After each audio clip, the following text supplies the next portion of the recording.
time for Ask the Universe, okay? So I want to ask the universe today why there's such a difference between the divine feminine and the divine masculine counterpart. As we know, divine masculines rule the 3D. They're said to be manifester in the 3D world, meaning everything what you see like in our life in the 3D, that's what they're manifesting. That's why most of the divine masculines are, they have a lot of power in the 3D because that's where their power lies. So they are famous, most of them, like on my channel, but usually the divine masculines are able to manifest everything what the divine couple needs to spread their mission in 3D. That means the divine feminine is not responsible for 3D, but divine feminine is the bridge to the 5D. So the divine masculine, that's why later the roles have to switch, especially when you think about a divine union, when you think of a famous divine counterpart. Like, why is that, It's because during the journey, the masculine is fixated on the 3D world. They're very high up there, high power manifestors, coming through in the tarot as magicians in the 3D world. So we call the divine masculines the magicians of the 3D world because they're manifesting everything what is necessary to complete the soul mission, to have the assets to fulfill their mission, and also to to find this union in 3D with the divine feminine. The divine feminine is the beginner. Like, the divine feminine awakens first in most cases. The divine feminine is the bridge to the 5D world, and that's why she awakens first. So the divine feminine usually begins to do card reading. They're interested in tarot. They try to communicate with the universe in whatever way. Some divine feminines are tarot readers. Some divine feminines communicate through the body with the universe. Some divine feminines communicate via telepathy, via all different things, clairvoyance, clairaudio, There are so many different ways to communicate with the universe. But the divine feminine is the one that begins the journey in most cases, like I think in all cases. And then she recognizes her divine counterpart, right? So especially in these famous journeys with counterparts who are famous, it's a little bit different. Like, the divine feminine is not awakened through the body contact with the masculine, like in a normal twin flame journey. But the feminine is awakened through the energy, and she recognizes the divine counterpart. Yeah, she sees the person, she recognizes. So that's why in most cases the divine masculine ticks all the boxes.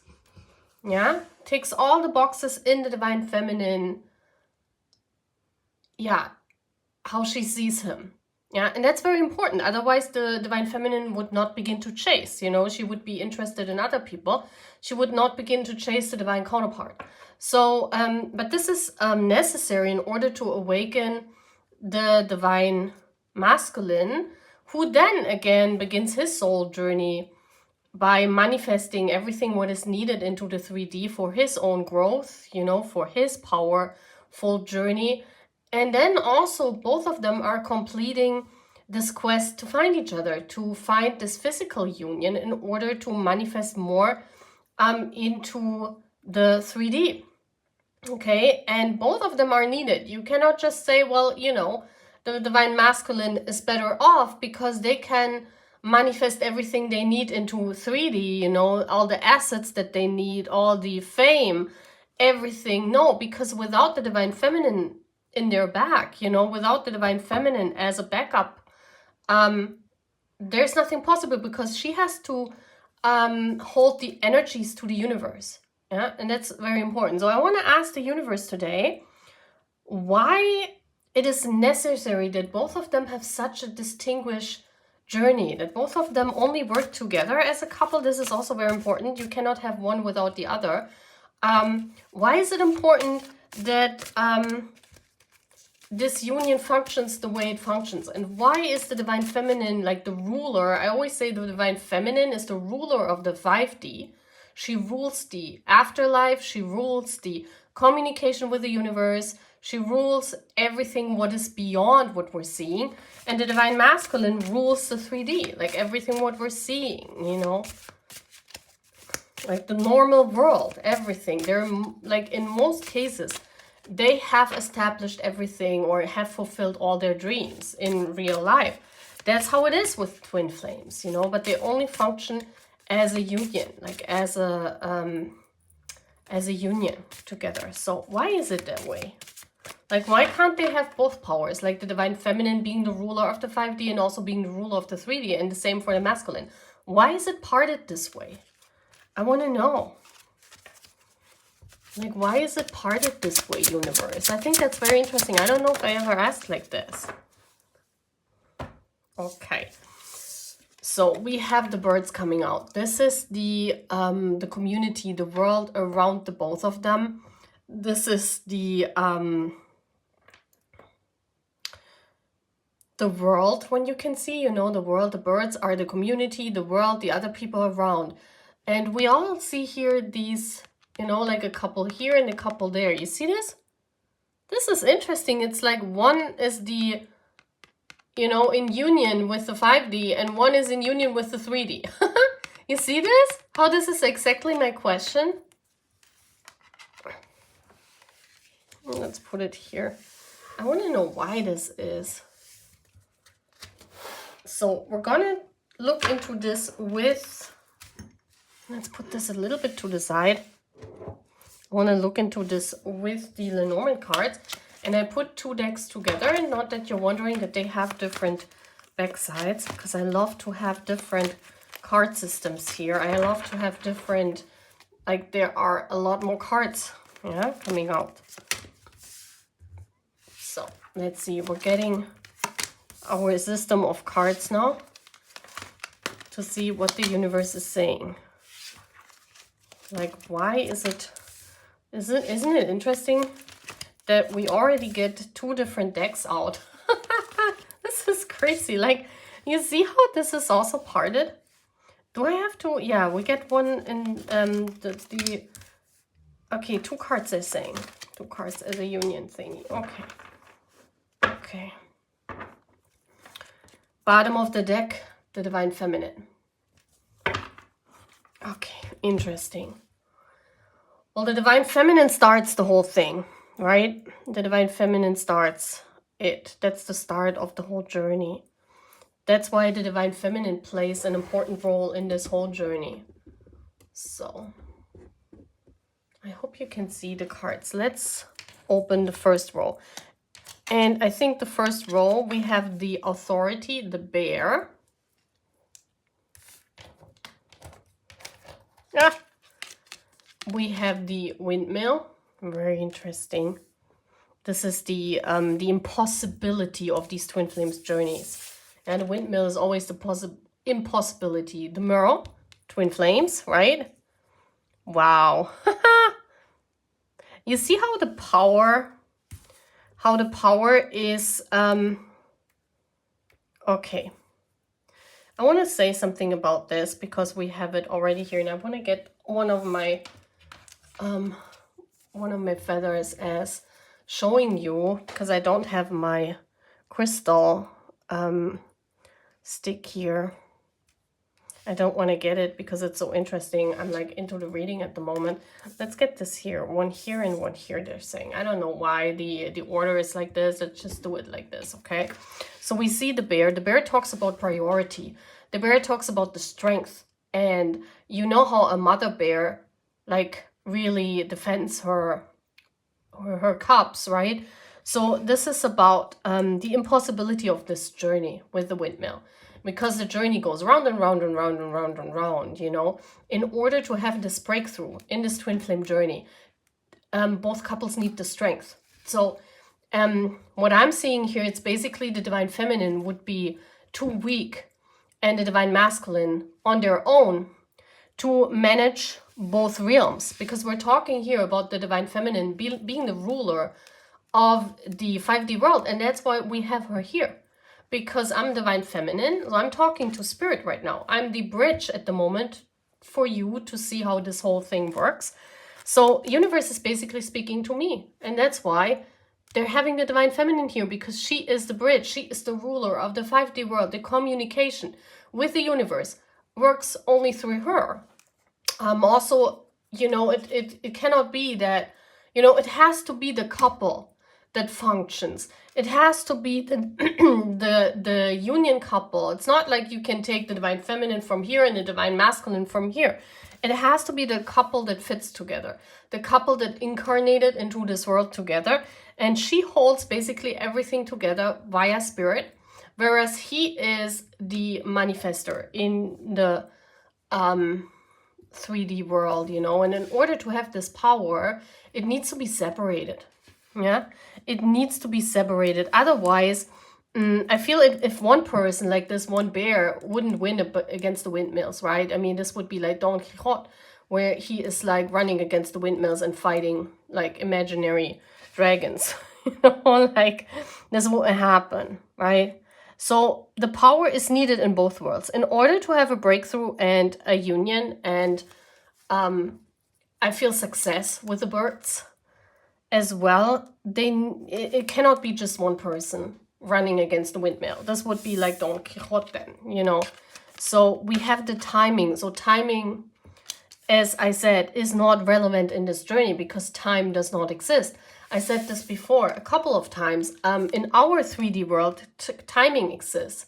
In the divine feminine world, in her 5D world, timing does not exist, right? We have the love. So the union through love is important. Because then people would say, well, if they don't love each other, they could just be a union, you know, maybe they don't like each other even, they could just be friends and then they would reach the same. Some couples, some twin flame couples are friends, but not really. Like I've never seen, like in my own experience, I've never seen a couple that was friends, to be honest with you guys. These couples that rule these and have these powerful journeys, they're not friends. Yeah, you need this this yearning, this inside yearning for each other, this love, this heart. You need this in order to establish this, the roses, you know, this unrequited love sometimes. That's how it starts, right? Because the feminine usually starts the cycle and the love is right underneath the windmill. So it's usually an impossible love. Romeo and Juliet, usually. It's always like this. That's why Romeo and Juliet is one of the most important fictions. Many people think, well, it's because it's, yeah, but have you thought about the purpose of it? You know, why is unconditional love so important? Because usually, you know, these twin flame journeys, they all begin like this. There's usually this running and chasing, push and pull theory. Twin flames in 3D have it easier because they come together faster than when you have a famous twin flame. But this push and pull circle exists, right? So it's not about time because this love is timeless. This is also very important. And then we have the bread and the salt. The bread and the salt, this is like the invitation to live together. This is the union, yeah? It's basically when you move in, people used to give to the couple like bread and salt. This means that there is a base. It's a solid base. Like only when you have this solid base of this timeless, unconditional love, almost like a love between parents and children. That's how it is described, because sometimes people don't understand. How can the divine feminine be in love with her divine masculine through so many different years? You know, even if he looks at other women and why are they supporting, even if they're not together? Well, it's because this love is different. And that's also what the divine masculine sees. At the beginning, he doesn't understand because he's saying, well, why is she always there? Why is she always supporting me? Like, why can I always fall back into this love? And it's so unconditional because they're not used to such love. That's why in the beginning, a lot of journeys fall apart because the divine masculine is not, because they're mostly in 3D, they're not having something to compare this love to. So they're not understanding this in most of the cases. So that's why many of these journeys fall apart, because the divine counterpart, the masculine, doesn't recognize their feminine. Usually their feminine is not their type. Like the feminine, because she awakens first, she needs to recognize the masculine. Otherwise, she's not beginning to chase. She's not beginning this journey. So if the masculine is not her type, she would not begin to chase, right? So usually, or in all my experiences in all these years, I noticed that every feminine ticks like all the boxes, The masculine always fits. That's why these feminines yearn for their masculine, because he ticks all the boxes. The other way around, no. You usually are not even the type of your divine counterpart. That's because Spirit is challenging them to recognize this unconditional love. And this is especially hard for when you have a famous twin flame. Like, how do you want to, you can't compare yourself with no one else, but then you have to stand up against all these beauty that they experience every day. So that's just, you lose. Of course you lose, So that's why in most cases, the divine counterparts, they have to go through that process because they don't recognize their feminine. They think, well, she's not my type. She's not what I want. The gaps are too big, cultural gaps, age gaps, religious gaps. Something is always not fitting for the masculine. So in like 99% of the cases, and it's really like this, masculines walk away from this journey because something is not fitting. And now imagine if a normal twin flame does that. How is it with famous people? Like, I mean, of course, you cannot expect them to say, oh yeah, I'm coming and marrying you, because they have all the resources. They could just make it happen in order to, to have this union much earlier, in order to manifest all the crazy things and to help the universe in this journey. They're running away from that usually because something is not suiting for them. Yeah, they have to learn. It's like a process. The divine feminine has to learn to let go during that journey. She has to learn to trust her divine counterpart, that he will chase her. He will hunt her in a good sense, He will come towards her. She will be his type. She will be the one he wants at the end of the journey. But this is a process, And that's exactly what Spirit is saying. And if one person embodies everything, there would be no chasing and running, because there would be only chasing and running inside of you. I mean, you also, like each one of us, the divine feminine in itself and the divine masculine in itself, has to find this union, has to find their inner sanctuary with the bread and the soul. They have to feel at home inside of themselves. Only then this love can blossom. Of course, that's what most theorists say about the twin flame journey, that you have to accomplish this union inside of yourself. You have to fight your shadows. You have to do shadow work. You have to work on yourself, that you have this inner union of salt and pepper inside of you, right? Of the good and the bad.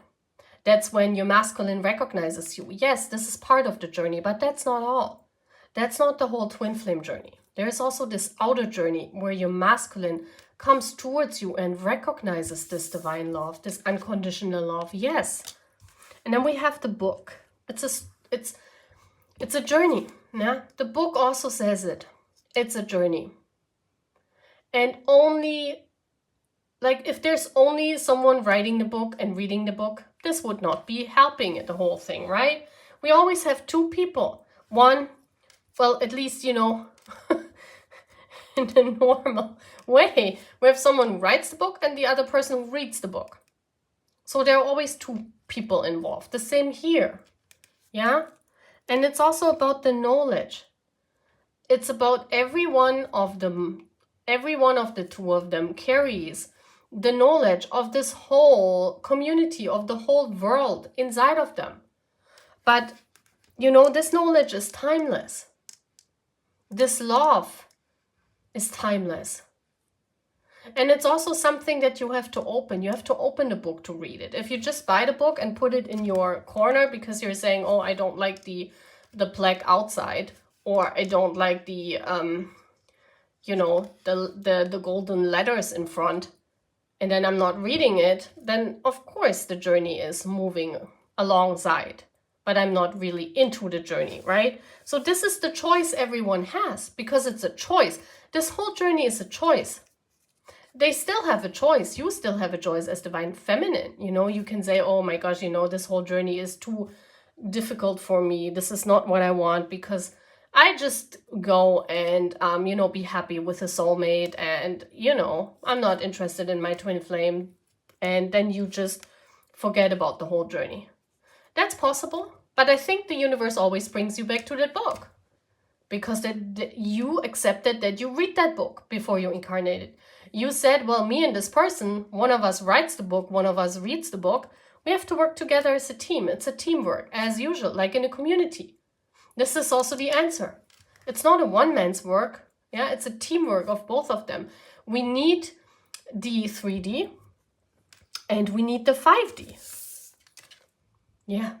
And this is the garden. This is the public. This is the outside.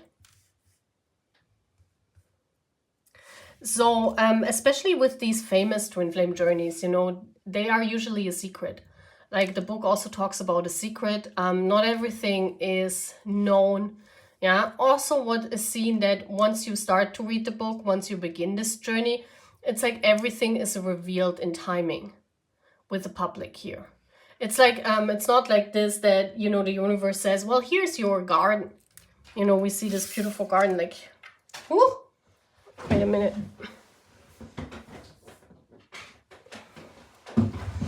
It's like, you know, the universe says, well, here's the garden. Now you can discover this garden on your own. It's not that they give you a map. You have to discover this garden on your own with your counterpart, you know. And a lot of times we get lost in the garden. A lot of times we just, you know, we don't even find each other in the garden. Like one is running in the back and the other one is running in the front, you know. Or someone is trying to find the book. So this is like, it's a teamwork. It's like, it cannot be done with only one. Yeah. And that's what I think is also talking about the mirror. Like when you accomplish this inner union here of finding a home inside of yourself, you know, you still need a reflection. You still need a reflection of yourself. And twin flames are reflections of themselves. Some of them are like more compatible. Some of them are like totally opposites. Some of them don't get along at all. You have different types of twin flames. Not for everyone, but for some of us, especially for the ones with a famous counterpart, usually there are some, like more than one twin flame available, but it depends. I also think that it depends on spirit and what the mission is of your twin flame journey. And at the end of the journey, there's always union, yeah, physical union. But it could be that it's delayed, or one twin flame is not wanting to read the book their whole life. So the universe has to have a backup plan. Yeah, and they do. And they do. So let's see. Why is it? Let's get some more information. And then I want to close off this wonderful reading. And I think this is very interesting for all of us to know. Like, what is important? Why is it that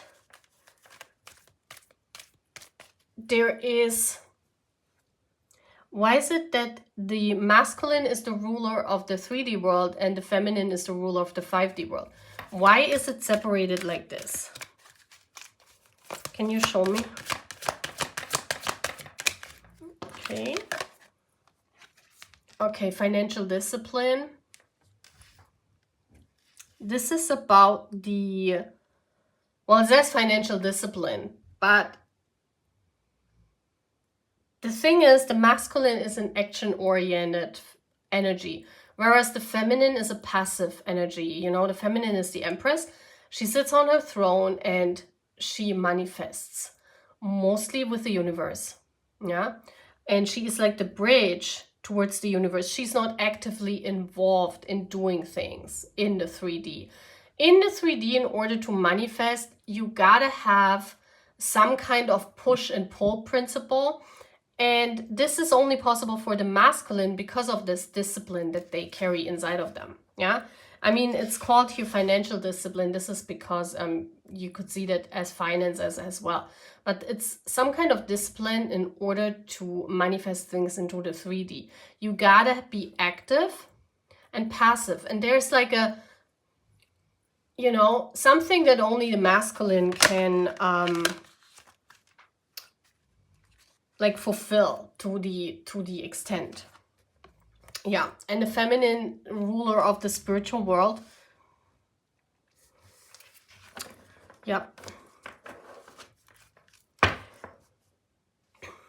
This is very interesting. Very, very interesting.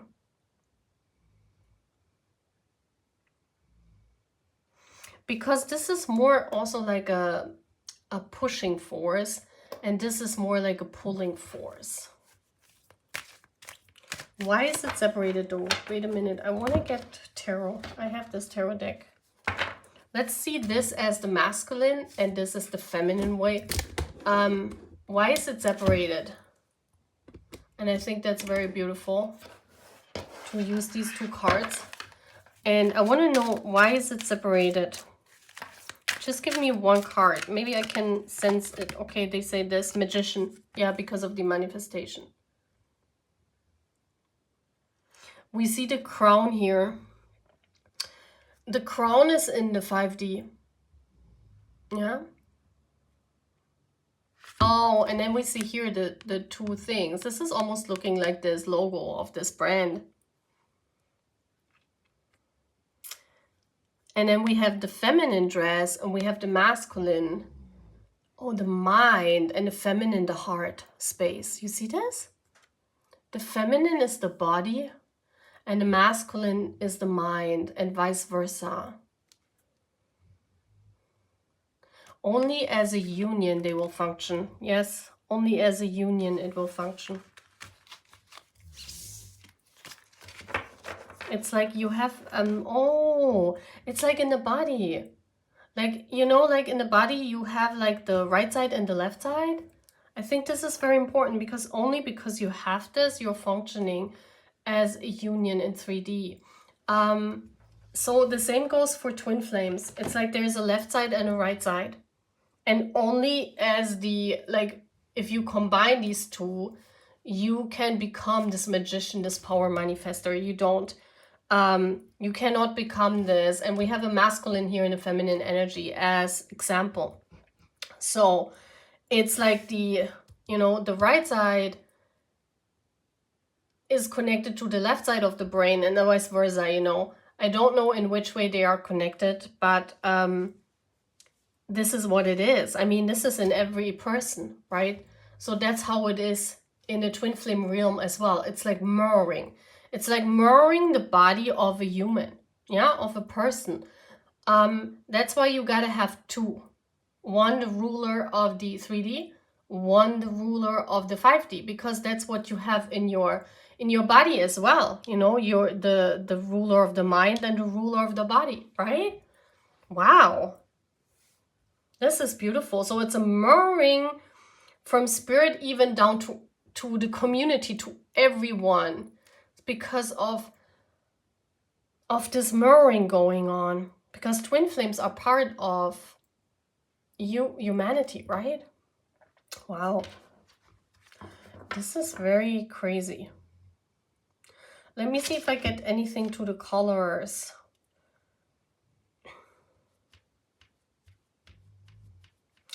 We have the purple, which is the spirituality, which is the crown chakra, right? And then we have here, which is pink, is white. White is spirit, and red is the base chakra. Yeah, the base, the 3D world. So yeah, you can see how this is like, oh my gosh, you can see it. Like the masculine has the base. And of course, there's spiritual self in the 5D.